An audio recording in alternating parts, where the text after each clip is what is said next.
नया दिन, नई खबर, हर बड़ी खबर पर हमारी नजर, खबर जिसका हम पर, आप पर और देश की सियासत पर होगा असर। और इस बड़ी खबर के हर पहलू पर बजेगा नगाड़ा, क्योंकि यह है जनता का अखाड़ा। नमस्कार, मैं हूं आनंद नरसिम्हन।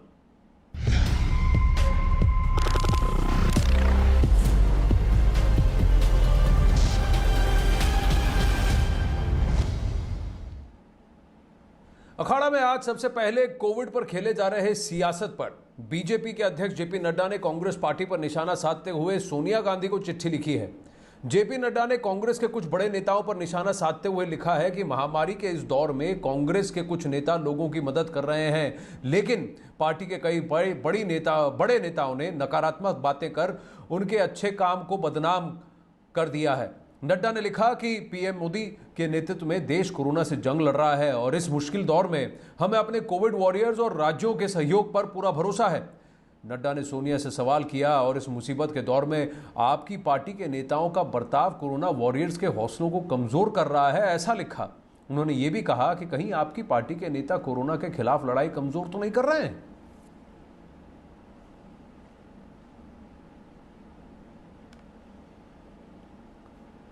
दीपक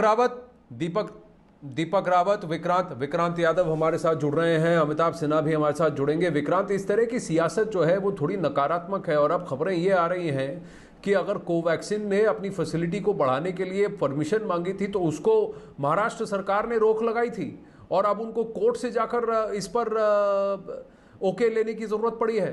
तो ये किस तरह की सियासत खेली जा रही है, इस पर भी सवाल उठ रहे हैं। देखिए, बिल्कुल वैक्सीन को लेकर के एक बड़ी सियासत देश में शुरू हो गई है। कई राज्य सरकारें ऐसी हैं आनंद, जो लगातार ये कह रही हैं कि केंद्र ने शुरुआत में तो वैक्सीन अपने कोटे की ले ली, लेकिन जब से राज्यों को ये अधिकार मिला कि राज्य भी डायरेक्ट वैक्सीन ले सकते हैं दोनों कंपनी से, चाहे वो कोवैक्सीन हो या फिर भारत बायोटेक हो या फिर SSI हो, दोनों से ही वो जब से सीधा ले सकते हैं, तभी से ये दिक्कतें आनी शुरू हुई हैं।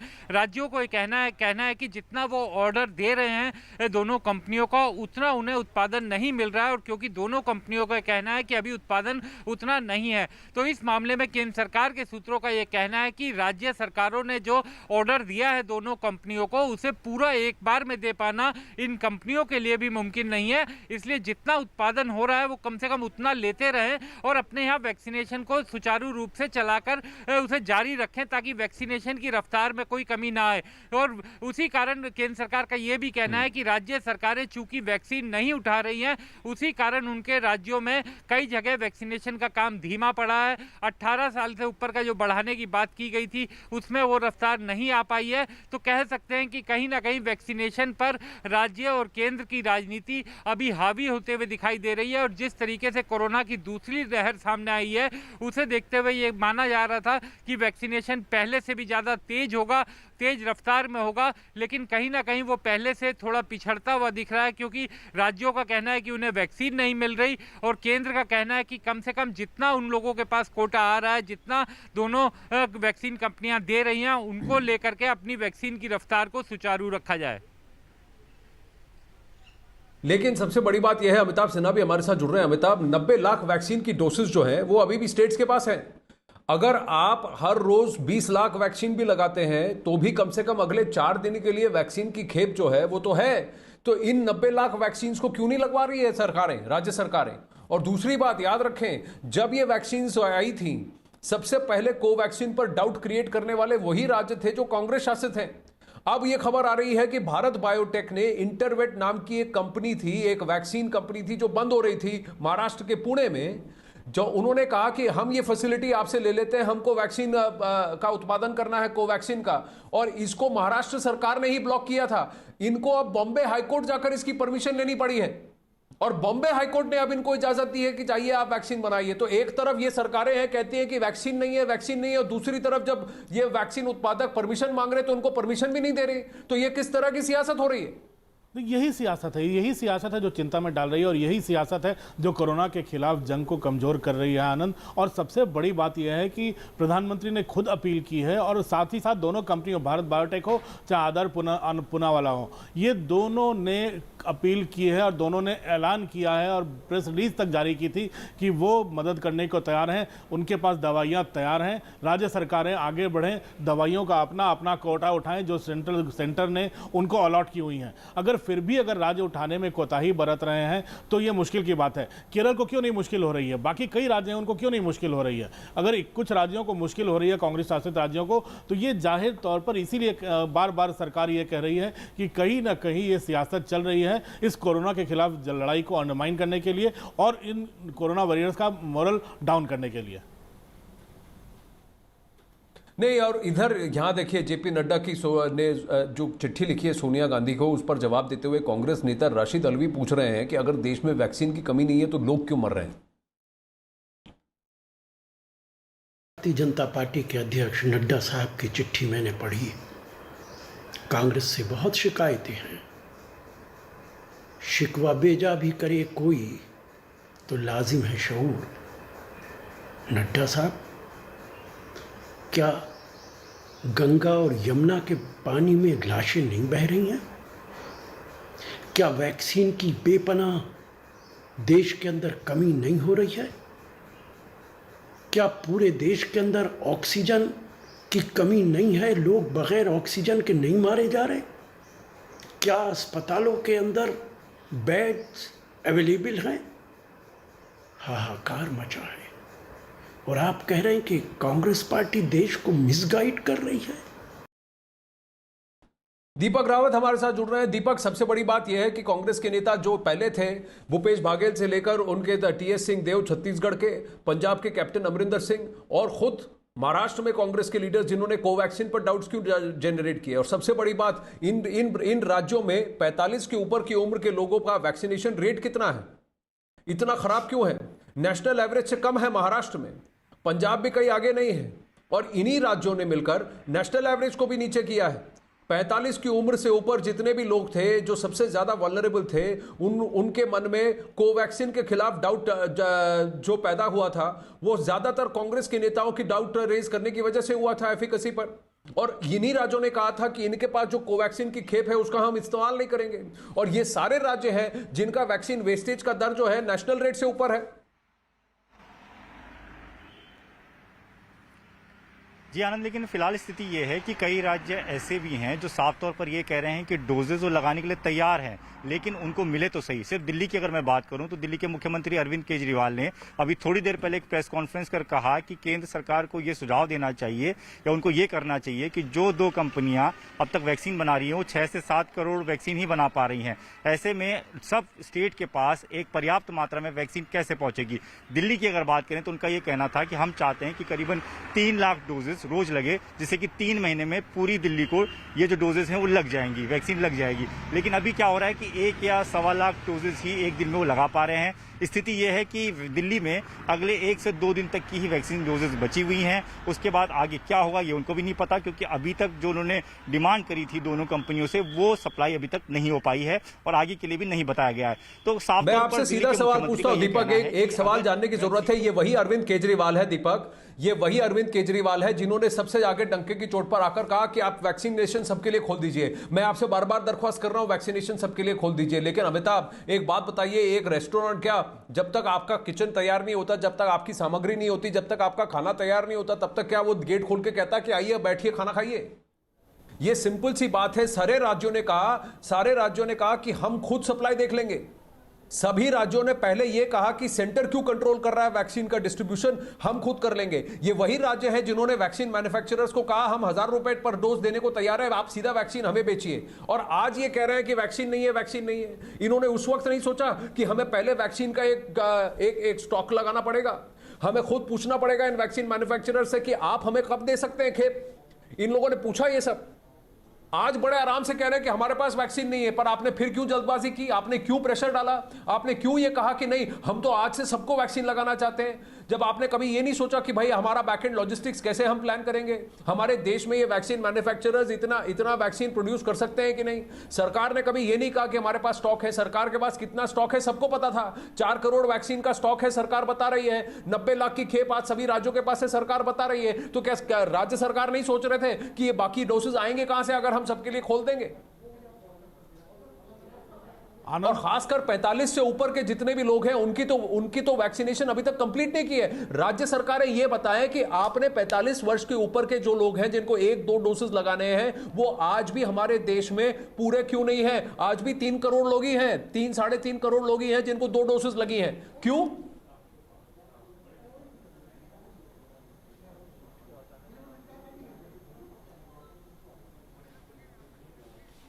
आनंद यही मुश्किल है अमिताभ। आनंद यही हमारे देश के सामने मुश्किल है जब सेंटर प्रधानमंत्री दिल्ली में बैठकर 7 लोकमान्य LKM में बैठकर अपने आवास पर बैठकर दुनिया भर से मदद ले रहे हैं। ऑक्सीजन की सप्लाई देश में अब ठीक स्थितियां हो रही हैं।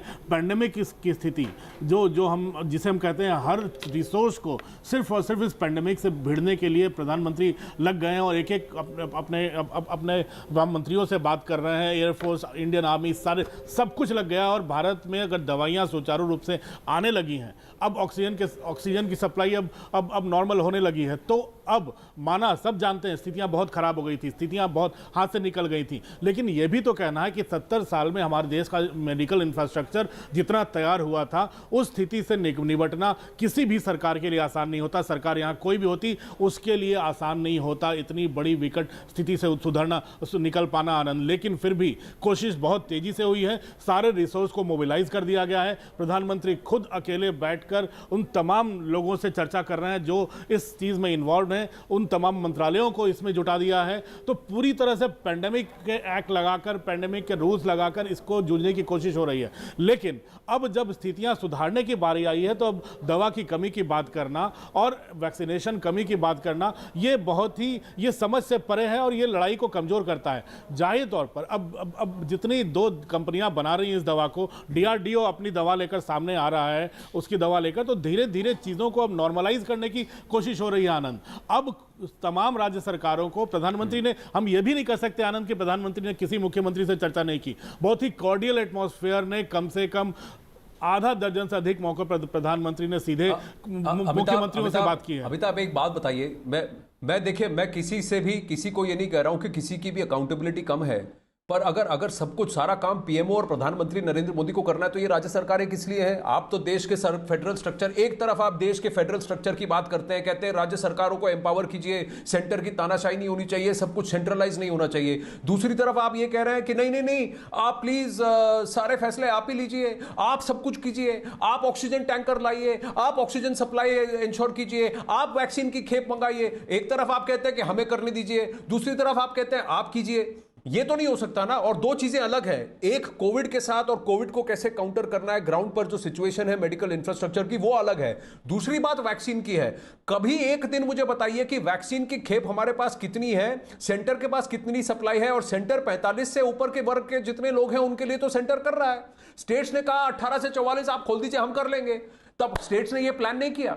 स्टेट्स ने पूछा था कोवैक्सीन के मैन्युफैक्चरर्स भारत बायोटेक, कोविशील्ड के मैन्युफैक्चरर आर पूनावाला सीरम इंस्टीट्यूट कि भाई आपके पास खेप कितनी है, आप सप्लाई कब ला सकते हैं, आप कब हमारे पास दे सकते हैं। कौन से स्टेट ने सोचा? क्यों नहीं सोचा?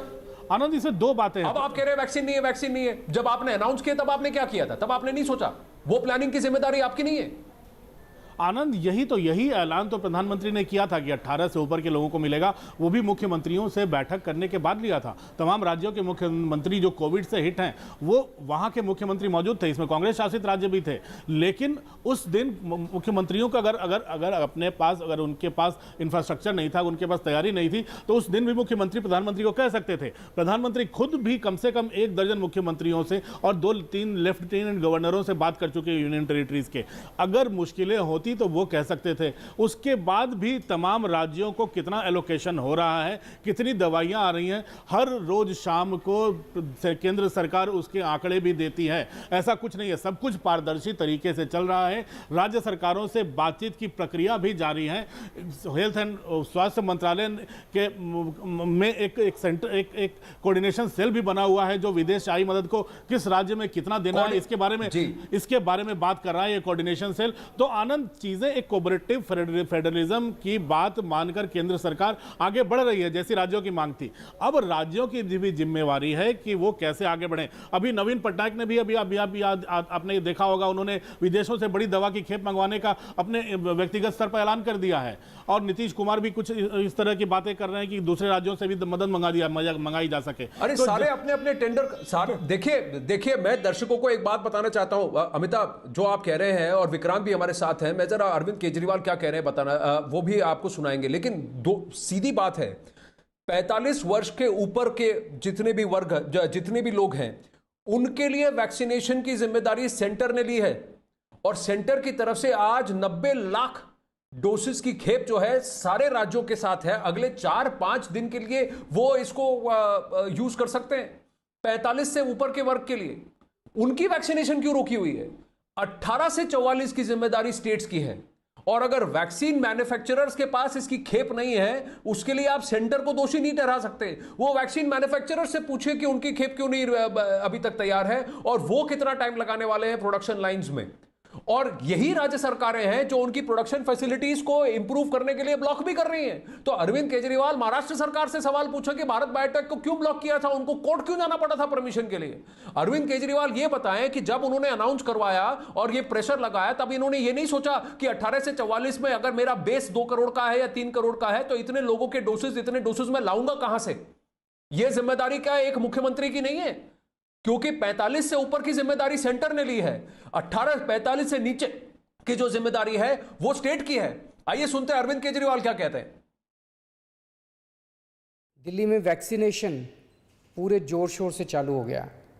लोगों में खूब उत्साह है। मैंने खुद देखा है दिल्ली सरकार के स्कूलों में जहां वैक्सीनेशन हो रहा है। मैं कई स्कूलों में गया, लोगों से बात की, लोग बहुत खुश हैं और अच्छे से अपना वैक्सीनेशन करवा रहे हैं। मैं अपने स्कूल स्टाफ और फ्रंटलाइन वर्कर्स का धन्यवाद करना चाहता हूं जो वैक्सीनेशन में लगे हुए हैं।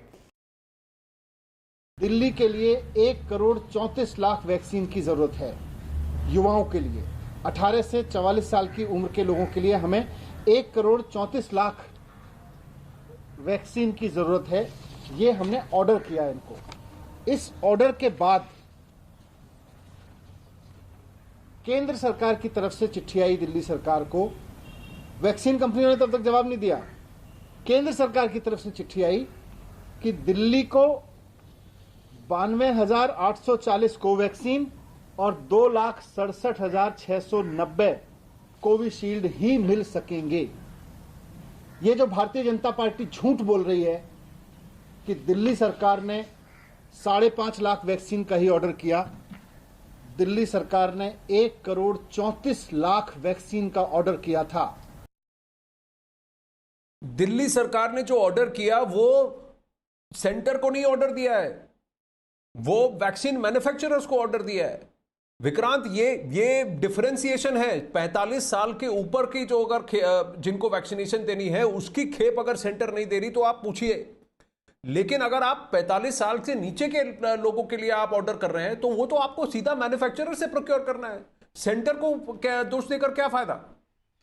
देखिए, बिल्कुल उनको सीधा कंपनियों को ही ऑर्डर देना है और वहीं से उठाना है आनंद। लेकिन राज्य सरकारों का ये कहना है कि केंद्र सरकार के निर्देश हैं कि राज्यों को कितना कोटा जाएगा ये कंपनियां खुद तय नहीं कर सकती कि किस राज्य को कितना देना है। इन सब चीज़ों के लिए उसे केंद्र की अनुमति लेनी पड़ती है और राज्यों का कहना है इसी कारण उनके यहाँ देर हो रही है। लेकिन इसमें जो असली दिक्कत आ रही है उसको थोड़ा समझना पड़ेगा कि अभी जो पहले हमने खोला था अपने बड़े लोगों के लिए, उम्रदराज लोगों के लिए कि 45 से ऊपर वालों के लिए, वो भी पूरा नहीं हो पाया था। उनकी अभी पहली डोज ही चल रही थी। लेकिन कई राज्य सरकारों ने ये कहा कि इसमें देरी बहुत हो जाएगी और जो हमारी जवान पॉपुलेशन है 18 से 45 तक की, उनको भी साथ साथ शुरू किया जाना चाहिए ताकि उनको भी हम वैक्सीनेट कर दें। और इस बार जो कोविड की सेकेंड वेव आ रही है उसमें जवान पॉपुलेशन भी बड़े पैमाने पर संक्रमित हो रही है। लेकिन सबसे बड़ा सवाल अब यही रह गया, क्योंकि कंपनियां 2 ही थी उस समय तक जो अपनी वैक्सीन बना रही थी,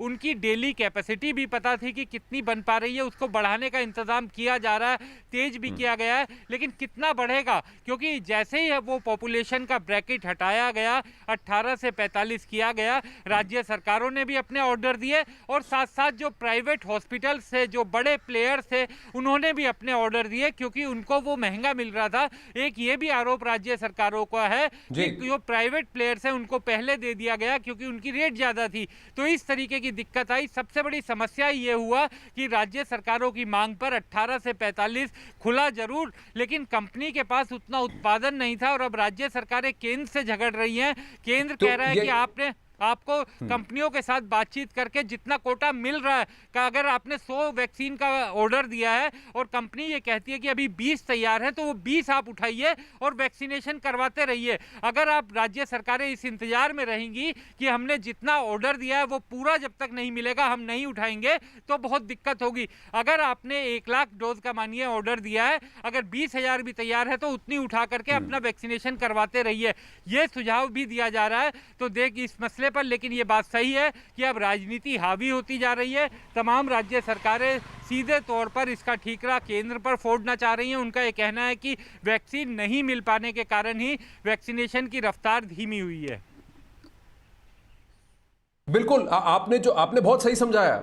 मैं भी ये भी कह रहा हूं, स्टेट जितना उनकी डिमांड है, जो मिल रहा है वो तो वैक्सीनेशन आप शुरू कीजिए, उतना तो आप करिए। आप चाहते हैं, आप और चाहिए, लेकिन अमिताभ सबसे बड़ी बात यह है कि राज्य सरकारों में बहुत सारे ब्यूरोक्रेट्स हैं, चीफ सेक्रेटरीज हैं, इन लोगों ने यह नहीं सोचा कि भाई पहले हम स्टॉक तो तैयार करें। 1 मई का जो डेट है, जो प्रेशर डाल रहे थे सारे राज्य सरकार, सारे जो प्रेशर डाल रहे थे कि 1 मई से सबको वैक्सीन लगा दीजिए, सबको लगा दीजिए, आपने ये क्यों नहीं सोचा कि हमारे पास कम से कम 20 से 25 करोड़ वैक्सीन की खेप जरूरी है इससे पहले कि हम शुरू करें, ताकि जब तक हम ये 25 करोड़ डोसेज सबको बांट दें और लगा दें, तब तक फिर और 10 करोड़ डोसेज आ जाएंगी। देखिए, इसको कहते हैं अपनी जिम्मेवारियों से भागना। अगर राज्य सरकारें इस तरह की हरकतों पे कर रही हैं और अपनी जिम्मेवारियों से बच रही हैं, अपने जो डोज उनको अलॉट किए गए हैं वो उठा नहीं रही हैं, तो जाहिर तौर पर एक बात तो साफ हो जाती है कि अपनी जिम्मेवारी से बचते हुए ताकि उन पर कोई दाग ना आ पाए कि उन्होंने कोरोना ठीक से नहीं चलाया, उन पर कोई ब्लेम ना आ पाए कि वो कोरोना को ठीक से हैंडल नहीं कर पा रहे हैं, पूरा का पूरा ब्लेम कोशिश ये हो रही है कि केंद्र सरकार पर मढ़ दिया जाए। शायद यही कारण है कि अब कोरोना के डोज जो अपने भी नहीं उठाकर और जो कोरोना वैक्सीनेशन की जो गति है उसको न बढ़ाकर 18 से 45 साल के जो युवा हैं, हमारी युवा पीढ़ी हमारे देश की, इसको वैक्सीनेशन में थोड़ा धीमापन लाकर अपनी कमियों को छुपाते हुए सारा ठीकरा केंद्र सरकार पर मोड़ने की तैयारी हो रही है। और शायद यही कारण है कि केंद्र सरकार आनंद हर रोज आंकड़े रिलीज कर रही है कि किस राज्य को कितनी दवाइयां अलॉकेट की गई हैं। और आपने आज देखा होगा, आज सुबह भी केंद्र सरकार ने आंकड़े जारी किए कि 18 करोड़ वैक्सीन की डोजेज स्टेट्स और यूनियन टेरिटरीज को फ्री ऑफ कॉस्ट दिए गए हैं और 90 लाख से अधिक डोजेज अभी भी राज्य सरकारों के पास एडमिनिस्टर करने के लिए बाकी है और 7 लाख से अधिक डोजेज अगले 3 दिनों में मिल जाएंगे। तो ये अगर आज सुबह में आंकड़े रिलीज किए गए हैं तो जाहिर तौर पर केंद्र सरकार अब इसमें भी कोताही नहीं बरतना चाहती। अगर सारा ठिकरा उन पर फोड़ने की कोशिश हो रही है तो वो भी ये दिखा रहे हैं कि वो अलॉट कर रहे हैं, दवाइयां आ रही हैं, राज्य सरकारें अपनी जिम्मेवारियों से बच रही हैं। जी, दर्शकों को यह जानने की जरूरत है कि इससे पहले कि हम ब्रेक लें यहां अखाड़ा में, कि 18 करोड़ जो डोसेज सेंटर की तरफ से सारे राज्यों को गए हैं, उसमें से कम 60% से ज्यादा डोसेज 3 स्टेट्स को गए हैं, महाराष्ट्र, गुजरात, राजस्थान। और ये जो डोसेज गए हैं वो 45 से ऊपर के आयु के जो लोग हैं उनकी वैक्सीनेशन के लिए दिए गए हैं। सारे राज्यों को सेंटर की जिम्मेदारी 45 वर्ष से ऊपर जितने भी लोग हैं उनके लिए वैक्सीन प्रोवाइड करने की जिम्मेदारी सेंटर की है। 18 से 44 इस उम्र की ब्रैकेट में जितने लोग हैं उनको वैक्सीनेशन करने की जिम्मेदारी, उनको वैक्सीन देने की जिम्मेदारी राज्य सरकार की है और प्राइवेट हॉस्पिटल्स की है, प्राइवेट एंटिटीज की है। और इन्होंने अगर कहा कि इसको खोल दीजिए, यह बिना सोचे कि हमारे पास वैक्सीन की खेप है कि नहीं, तो जिम्मेदारी किसकी बनती है? यह बात आपको भी पूछने की जरूरत है, क्योंकि सेंटर ने हमेशा हर रोज यह डेटा दिया है कि हमारे पास इतना वैक्सीन है, यह हम बांट रहे हैं और इतने लोग आप वैक्सीन लगा सकते हैं। और इन राज्यों में आप 45 वर्ष से ऊपर और खासकर 60 वर्ष से ऊपर की आयु के जितने लोग हैं उनके वैक्सीनेशन की दर देखिए और फिर इनसे पूछिए कि इन्होंने जो वृद्ध सीनियर सिटीजन हैं उनकी वैक्सीनेशन में जोर क्यों नहीं लगाया, कोवैक्सीन पे डाउट क्यों क्रिएट किया। और आज भी ये पीछे क्यों चल रहे हैं? उस आयु के 45 ईयर्स के ऊपर जितने लोग हैं उनकी वैक्सीनेशन पर पीछे क्यों चल रहे हैं? यह सवाल पूछने की जरूरत है। 90 लाख वैक्सीन की खेप जो अभी भी पड़ी है उसका इस्तेमाल क्यों नहीं किया गया है? अखाड़ा में लेंगे एक छोटा सा ब्रेक।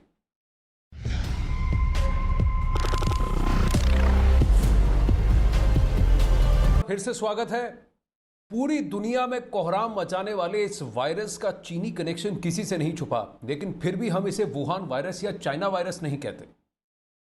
अब आपको एक बात बता दें कि दुनिया में तमाम देश लगातार ये दावा कर रहे हैं कि चीन के वुहान में ये कोरोना वायरस बनाया जा रहा था एक जैविक हथियार के स्वरूप में, यानी कि एक बायो वेपन के स्वरूप में, और इससे चीन किसी देश पर जैविक युद्ध छेड़ने के मंशा से एक प्लान बना रहा था। लेकिन ये उस वुहान लैब से लीक हो गया वायरस, लेकिन फिर भी इसका प्रयोग अपने आप को और बलशाली करने के लिए, अपना वर्चस्व जमाने के लिए चीन इसका प्रयोग कर रहा था और उसने जानबूझकर दुनिया को गुमराह किया, ये भी आरोप हैं। आज दुनिया में 32 लाख से ज्यादा लोगों की मृत्यु इस वायरस की वजह से हुई है, पर चीन कैसे बच रहा है? क्यों कोई चीन से सवाल नहीं पूछ रहा और उससे कह रहा कि जिम्मेदारी तुम पर है, गलती तुम्हारी है? चीन भी, और खासकर पीएलए, पीपल्स लिबरेशन आर्मी, और CCP, the Chinese Communist Party, इन पर जोर होना चाहिए, शी जिनपिंग पर दबाव होना चाहिए, पर कई दबाव बन रहा है। अब हम आपको एक बात बता दें कि एक ऐसी रिपोर्ट सामने आई है जिसने पूरी दुनिया में भूचाल मचा दिया है।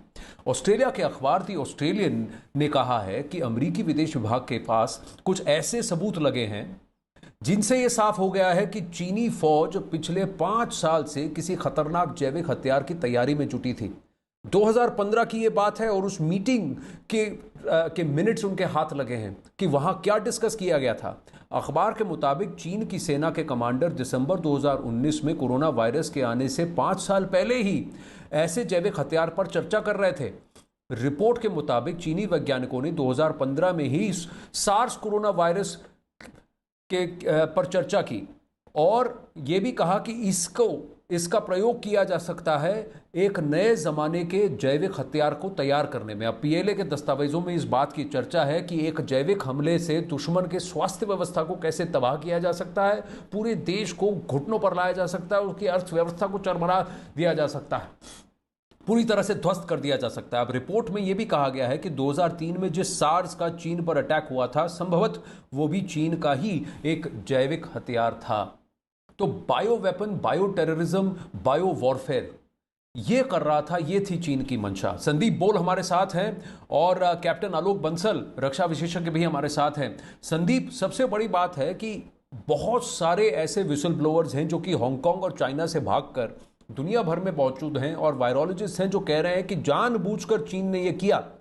भले ही समय से पहले यह वायरस लीक हो गया, लेकिन इसको पूरी दुनिया में इस संक्रमण को फैलने दिया गया और यह चीन की मंशा थी। बिल्कुल आनंद, देखिए मंशा तो थी। आप देख सकते हैं कि 32 लाख से ज्यादा लोग मारे जा चुके हैं। चाइना में इसका असर नहीं है। चाइना में 7 से 8 महीने में इसको कंट्रोल कर लिया गया, लेकिन बाकी जो पूरे दुनिया के बाकी देश जो हैं आज भी इसको लेकर ग्रसित हैं। तो इससे एक बात तो साफ है कि ये जो वायरस है ये बनाया गया है, लैब में बनाया गया है, और जिस तरीके के डॉक्यूमेंटेशन या जिस तरीके के जो वक्तव्य सामने आ रहे हैं उससे तो ये साफ है कि चीन अपनी विस्तारवादी नीति के चलते जो है इस तरीके का एक बायोलॉजिकल वेपन तैयार कर रहा था। हालांकि ये बार बार अलग अलग देशों पे इल्जाम जरूर लगाता है कि बायो वेपन वो तैयार कर रहे हैं, लेकिन अंदर खाने खुद ये बायो वेपन तैयार कर रहा था, और जिसका नतीजा ये है कि इस तरीके की स्थितियां बनी है। अब जैसे ही ये बात सामने आई कि अमेरिका के एक दस्तावेज में ये साफ हुआ है कि उनके वैज्ञानिक 2015 से पहले इस तरीके के वेपन के बारे में बातचीत कर रहे थे, चर्चा कर रहे थे, तो उसके तुरंत बाद जो है ग्लोबल टाइम्स की तरफ से सफाई भी आने लगी।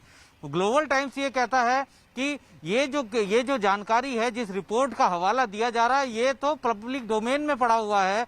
पब्लिक डोमेन में इस तरीके का एक बुक है जिसका रेफरेंस लेके ये सब किया जा रहा है, और जांच तो अमेरिका के लैब की होनी चाहिए। तो एक बात तो साफ है कि चीन जो है अंदर खाने इस तरीके की हरकतें कर रहा था, गलती से या जानबूझ के उससे ये लीक हुआ और इस तरीके की स्थितियां बनी।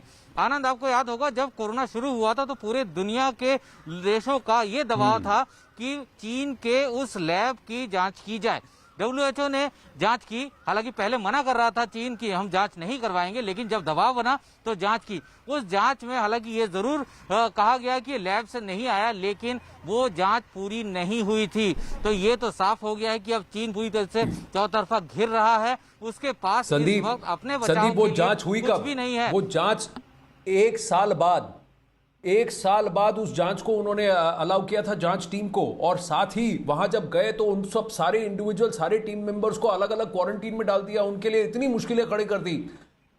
और ये सब करके भी साफ बच गया है चीन। आलोक बंसल जी हमारे साथ है। आलोक जी, एक बात बताइए, वुहान वायरस इसको नहीं कहा जाता, चाइना वायरस इसको नहीं कहा जाता, लेकिन चीन खुद उसे UK strain, Indian strain, African strain करके अलग अलग देशों से जोड़ने की कोशिश कर रहा है। दूसरी बात, इनकी वैक्सीन को WHO तक ने अप्रूव नहीं किया, लेकिन ये दूसरे देशों पर दबाव डाल रहे हैं कि हमारी ही वैक्सीन लो। WHO खुद सवाल जवाब नहीं कर पा रहा है चीन से। इस तरह की दादागिरी और इस तरह के विस्तारवाद से कैसे बच रहा है चीन की को? दुनिया के कोई भी देश इससे सवाल नहीं पूछ रहा।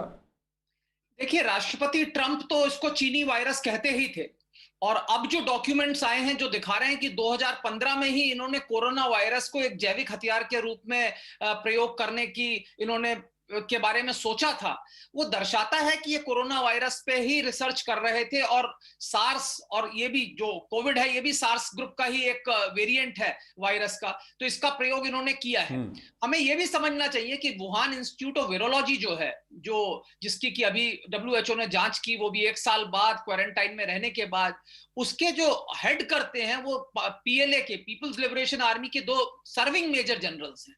तो PLA और वुहान लैब का तो आपस में जो तारतम्य है वो जुड़ा ही हुआ है। और जैविक हथियारों का जिस तरीके से प्रयोग करने की सोच रहे थे, और उसके बाद जिस तरीके से वुहान में इसका प्रादुर्भाव हुआ, और उसके बाद जिस तरीके से चीन ने इस पे तुरंत कंट्रोल कर लिया, ये दर्शाता है कि वो इस तरीके की चीज के लिए पहले से तैयार थे, क्योंकि वो इस जैविक हथियार को तैयार कर रहे थे। तो इसका तोड़ या इसका काउंटर डोट, एंटीडोट भी इन्होंने तैयार कर रखा होगा। और यही कारण है कि हम देख रहे हैं कि आज विश्व में जो सबसे ज्यादा हाहाकार मचा हुआ है वो अमेरिका और भारत में बचा हुआ है, उन 2 राष्ट्रों में जिनके खिलाफ चीन की रणनीति रही है। चीन जिनको अपना प्रतिद्वंदी समझता है, और सबसे ज्यादा जो इस जैविक हथियार का जो असर हुआ है वो इन्हीं दोनों राष्ट्रों में हुआ है। तो इसके बारे में अंतरराष्ट्रीय समुदाय को चीन से प्रश्न पूछने चाहिए। और मेरे ख्याल से जो WHO की टीम है वो इतने समय बाद गई थी कि उसको कुछ भी सबूत 1 साल बाद मिलना मेरे ख्याल से करीब करीब असंभव था।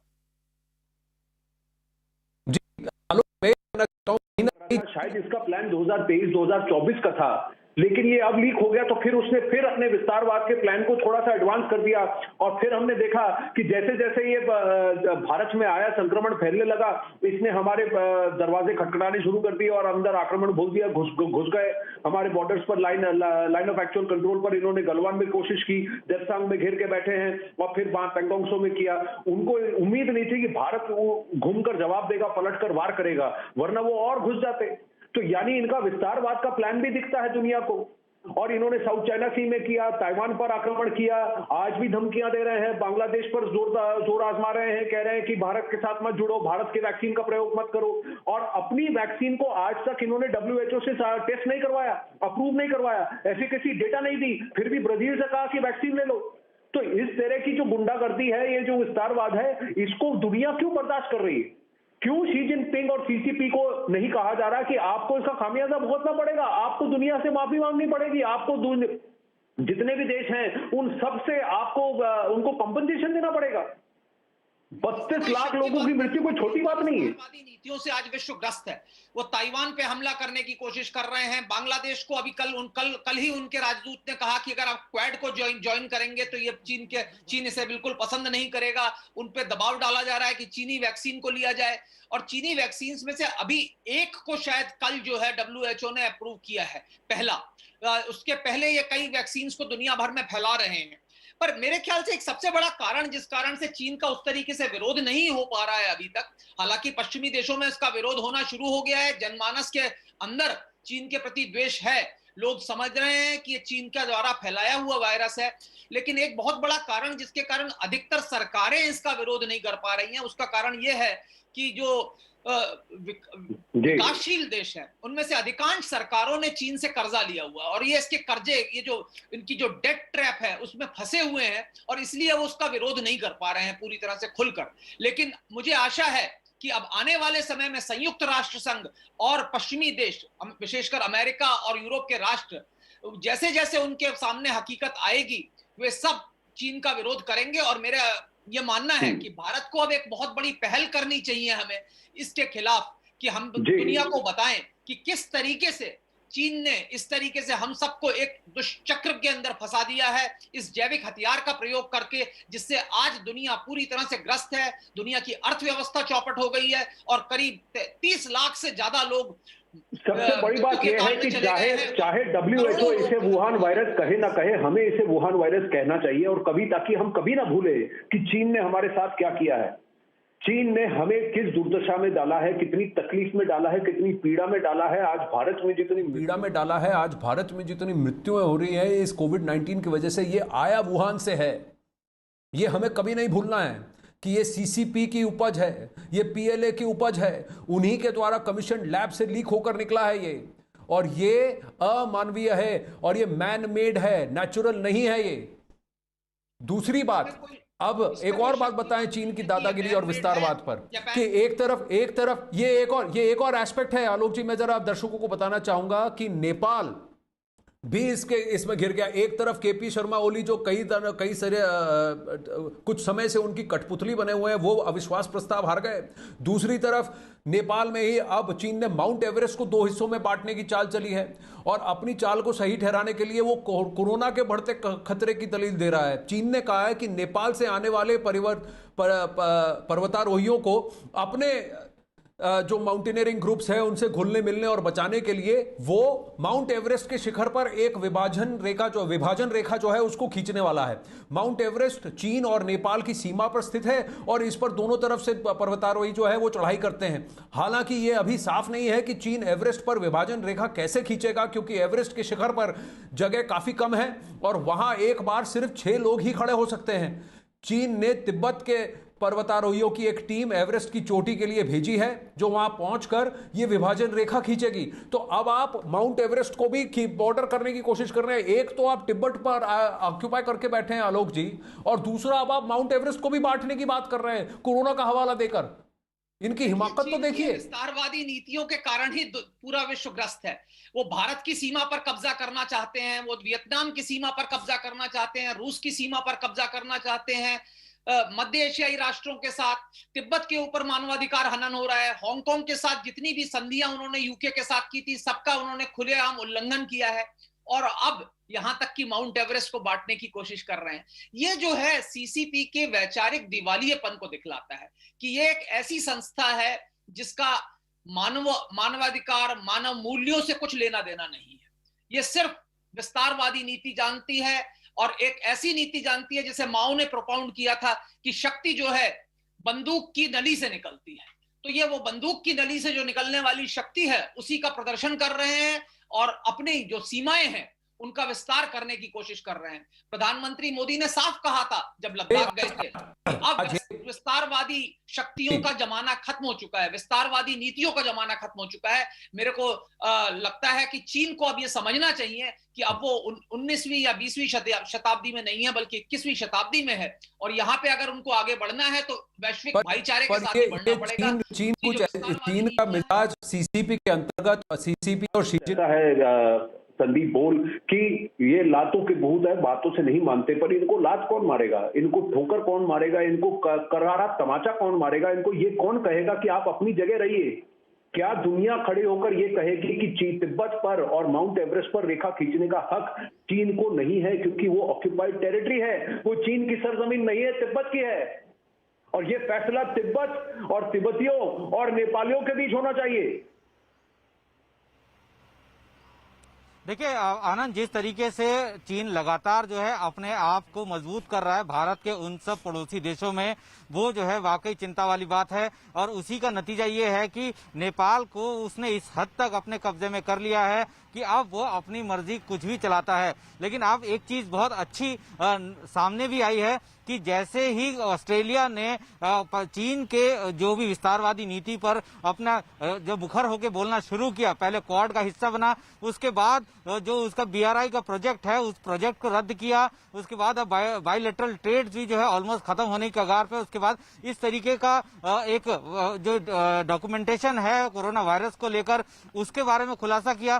तो आनंद, ये तो धीरे धीरे अब वो सारे देश जो है सामने आ रहे हैं, बोल रहे हैं, लेकिन खास बात यह है कि जिन जिन देशों को, चाहे वो छोटे देश हो या बड़े देश हो, जिनको उसने अपने और खुल के बोलने की जरूरत है। संदीप, मेरे पास समय कम है, उत्तर प्रदेश से एक अपडेट आ रहा है तो मुझे जाना पड़ेगा। आलोक बंसल जी और संदीप बोल जी, बहुत बहुत धन्यवाद। आगे बढ़ते हैं। उत्तर प्रदेश से खबर आ रही है और ये तस्वीरें हैं, आपको हैरान कर देंगी। उत्तर प्रदेश ने राज्य के कई जिलों में शराब की दुकानें खोलने की इजाजत दे दी है। इस आदेश के बाद यूपी के कई जिलों में शराब दुकानों के बाहर लंबी लंबी लाइनें लग गई और इस दौरान लोगों ने कोरोना नियमों को ताक रख दिया। शराब खरीदने के लिए लोग एक दूसरे पर चढ़ाई करते हुए दिखाई दिए। आपके सामने 6 तस्वीरें हैं। अब पहली तस्वीर वाराणसी की है, जहां शराब की दुकान के बाहर लोगों की भीड़ दिखाई दे रही है। दूसरी तस्वीर अलीगढ़ की है, वहां भी लोग शराब खरीदने के लिए लाइन में लगे हैं। तीसरी तस्वीर नोएडा की है, यहां शराब की दुकान खुलते ही लोगों की भीड़ जमा हो गई, एक दूसरे पर चढ़ गए लोग। और चौथी तस्वीर चांदोली की है।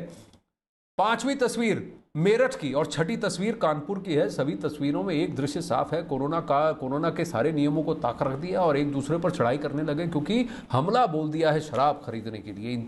इन सभी जगहों पर शराब खरीदने के लिए लोगों ने कोरोना नियमों की धज्जियां उड़ा दी हैं।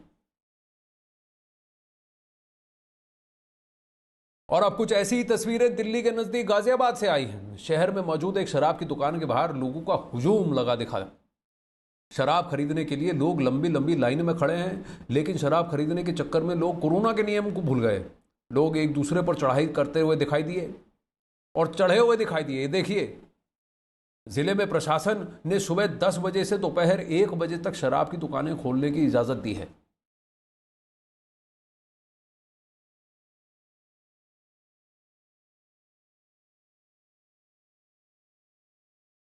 राज्य सरकार को टैक्स चाहिए, रेवेन्यू चाहिए, इसीलिए शराब की दुकानें खोल दी, लेकिन आप कोरोना नियमों का तो पालन कीजिए।